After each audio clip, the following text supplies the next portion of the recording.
Good morning world from Teres, British Columbia, Canada. So ito yung first morning namin dito sa Teres. Dumating kami kahapon around 11 a.m. And dito kami for the first 3 days sa Best Western Inn or hotel dito sa Teres.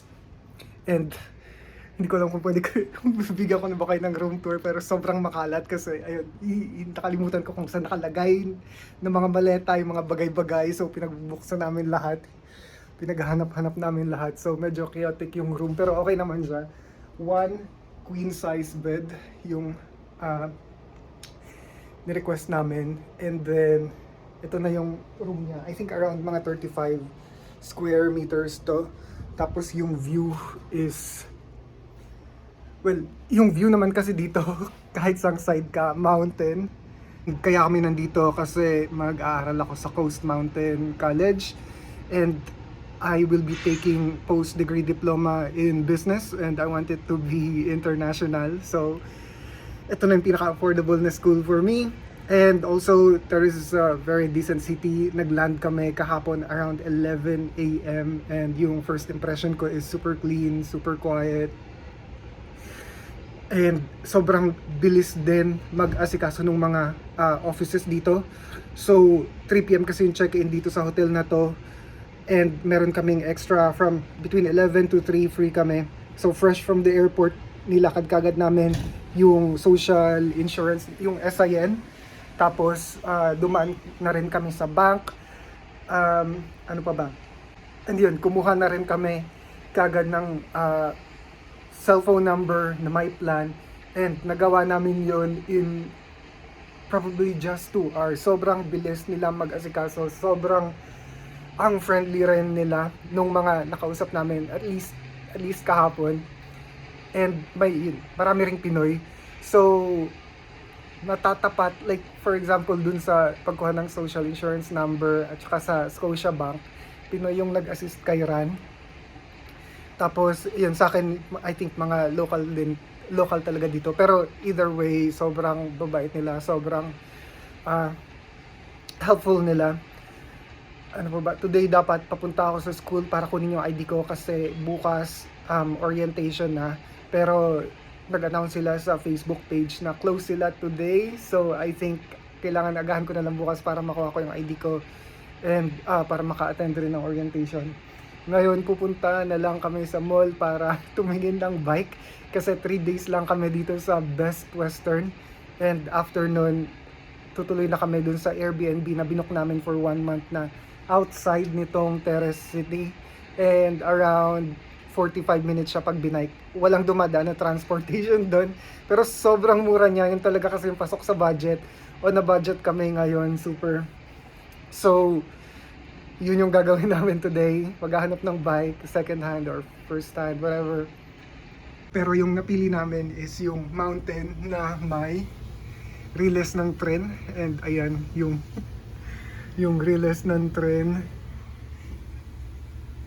Karamihan sa mga dumadaan dyan, mga cargo ship.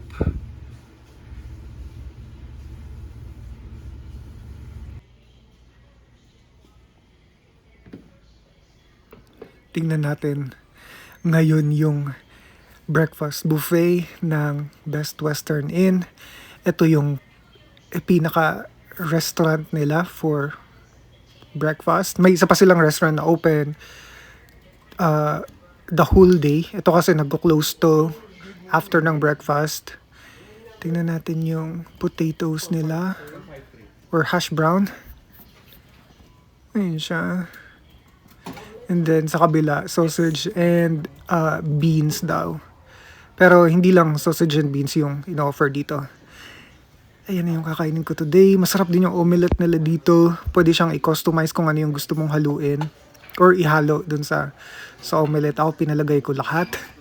Lahat ng available. Ito yung itsura ng reception nila. Yung parang incline na yan. Yan na yung papuntang elevator. Nasa 4th floor kami. And ito yung reception. Nandiyan yung receptionist. Ganito yung tsura ng elevator nila. Simple lang siya.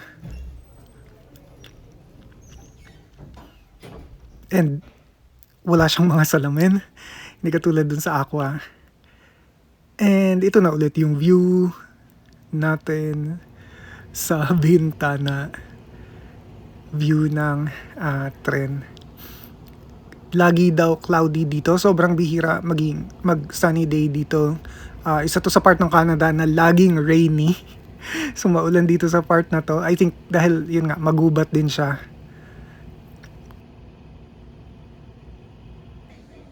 I-share ko rin sa inyo lahat ng mga video na nakuha ko from the airport papunta dito sa town ng Terrace, sa city ng Terrace. And makikita nyo na sobrang ang konti lang rin talaga ng mga tao dito sa city na to. Yun nga, kasing laki siya, almost, medyo mas malaki siya ng konti sa Taguig, pero yung Taguig 800,000 yung tao. Dito 12,000 lang daw yun, 12 to 18,000 lang kung isasama pati yung mga nakatira sa metro. So ayan, ito yung airport nila, walang ka-stress, walang kapila-pila, maliit lang rin siya. Paglagpas mo dun sa departure area, konting lakad lang, parang check-in na uli, mga from arriving passenger to departing na ulit kagad. Ito yung binook namin na cab or taxi, pwede siyang i-book online. Mabilis lang rin naman sila dumating, pero yun nga, medyo mahal talaga sila. Makikita nyo sa daan, walang mga naglalakad, walang nagbabike. And ito yung buong travel namin from the airport to Terrace. Hindi siya matraffic, kita nyo naman. Although maraming mga trailer or yung mga sobrang malalaking truck, ayan, ganyan yung madalas na makikita nyo dito. Sobrang ganda ng view, siguro lalo na kung may araw, or I don't know, pero ayan, ang ganda ng mountain. Feeling ko safe magbike dito. Ayan, may mga bike lane sila. Ito rin yung ilog. So after ng tulay na to, yun na yung parang downtown ng Terrace City. Yan yung view sa kabilang side. Skeena River yung tawag dyan sa ilog na yan. And ito yung Scotiabank. So pinower walk kagad namin yan pagdating dito kasi 3 PM pa yung check-in namin dun sa Best Western. Ito naman yung office ng Service Canada. Wala ring tao. Pagdating namin dun, parang naghihintay lang talaga silang lahat na i-serve kami. I-process yung SIN na gusto naming i-request. Ayun siya. So, yung mga telephone na yan, libre yan. Yung may mga laptop at saka PC rin dito, libre. Up to 30 minutes every day, free na gamitin.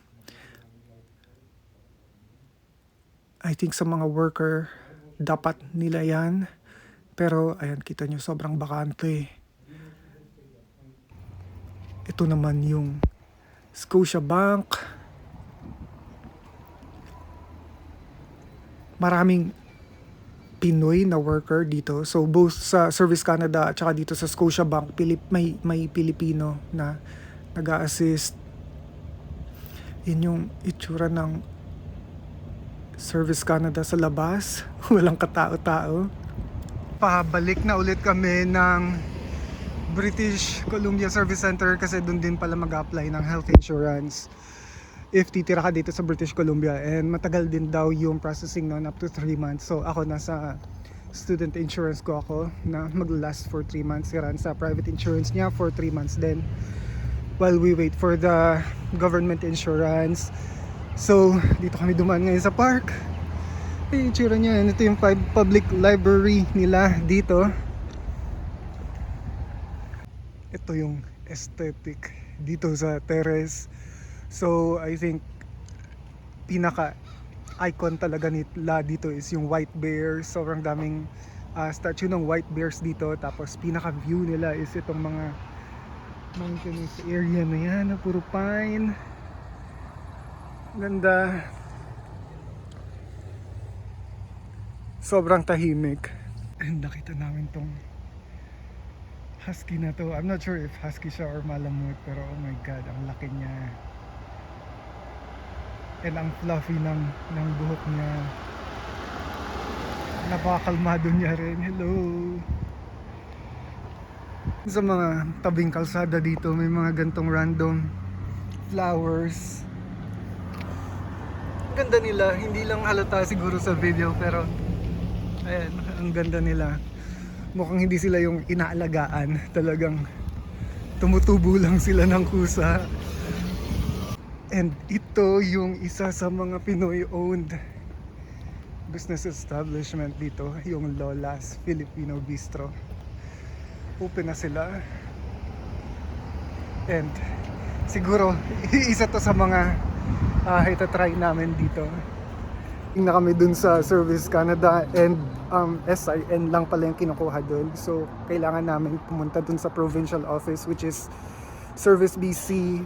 Dun kinukuha yung provincial ID, MSP, yung provincial insurance na sadya namin today, at saka yung driver's license. Dun din siya kukunin, pero yun nga, same street lang naman, 2 blocks away. Actually nadaanan na namin siya kanina, kaso yun nga, hindi namin alam na dun pala yun. Babalikan na lang namin, malapit lang naman. Consistent naman sila dito pagdating sa walang pila. So nasa Service BC na kami. Antay lang namin matapos tong nasa unahan namin, and then kami na. Ito yung itsura ng Service BC sa labas. Parking siya sa labas, pero ayan, walang nakapark. Tapos na kami mag-apply for the provincial insurance, BC insurance, at saka BC ID. Sobrang bilis niya lang. May binayaran lang na $35 for the ID. Sa insurance wala pa naman. Yung driver's license, I think doon ako mag-struggle kasi hinihinga nila ako ng abstract ng driving history ko dito, I mean sa Philippines, and nag-research ako kagad kanina lang rin habang nintay ko mag-process si Ran. Kailangan yata in person lang i-request yon, so I don't know kung magagawa ko pa yon. Importante kasi na ma-convert yung ID ko, yung driver's license ko na non-pro to non-pro din dito. If not, kailangan ko maging student ulit, which is sa pagkakaintindi ko sa explanation nila, it'll take 1 to 2 years bago ako makakuha ng parang non-pro nila dito. So importante na makuha ko talaga yung abstract na yun sa Philippines today. So ito yung Skina Mall. Maglalakad kami papuntang dyan sa kabila sa Walmart. Titingin kami ng mga bike. Pero ayun, sobrang ang ganda dito. Hindi siya nakakasawang tingnan so far. Well, second day pa lang rin naman namin. Pero pag autumn na daw or fall, magkukulay orange and brown yung mga dahon dyan sa mga puno sa bundok. And makikita niyo yung mga ski resort sa taas. Ang ganda. Ito yung train track patawid papuntang Walmart from downtown Terrace. Hindi ko sure kung nasa loob pa rin kami ng downtown. Ang ganda niya, super. Napaka-aesthetic nung buong town. Meron siyang parang classic na vibe. Sobrang tahimik din. Nakakita kami ng mga bike sa Walmart, pero parang gusto pa namin mag-check ng ibang options. So mag-check muna kami online. Pupuntahan dapat namin yung school today, and sinunod namin yung Google Maps, and ayan, dito na po kami napunta. Hindi ko alam kung may masasalubong ba kaming bear dito sa kagubatan na to. Sa Google Maps, ilang minutes na shorter daw tong trail na to, pero medyo pataas siya. So this is a viewpoint of Terrace. I think dyan kami galing, dyan sa may malaking puting building niya. Hindi ko na rin sure. Pero ayan, nasa taas na kami after nung hike. And I think may ibang way pa papuntang school. I don't think na kaya kong mag-hike ng ganito everyday. Lagpas na kami sa trail and